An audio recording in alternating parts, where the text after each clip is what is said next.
promoting local produce for me is central to all good restaurants. You know, if you're only as good as the ingredients you cook with. And if you start with good ingredients, there's a chance you'll end up with something memorable. If you start with less than perfect ingredients, it's unlikely you're going to do that.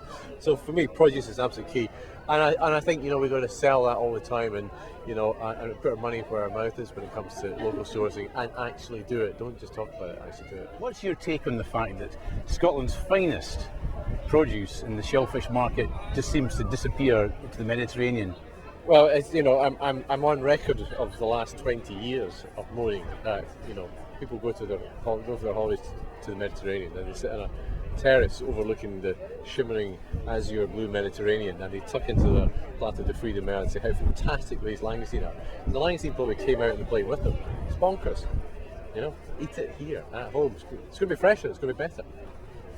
Now, what about the small producers? Now, how can they be supported?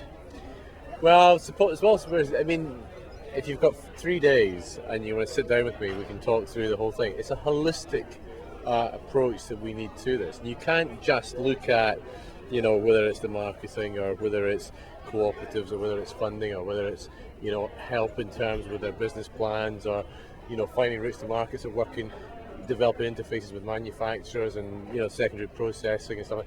It's a big, complicated thing. You know, you can't really just fix that by a quick answer. There's a whole lot of things. There are certain things that can help for small producers, and I think would benefit them.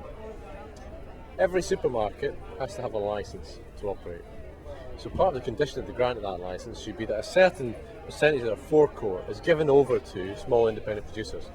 And the supermarket has to fund their stalls and their scales and their bags and all that sort of stuff that is an impediment to a lot of small producers actually being able to sell to a local market. And then the supermarkets have to compete against them. Now, supermarkets, there's no way that the wee guys can compete, you know, in terms of volume, but they can compete in terms of quality, and that would help pull the supermarkets up.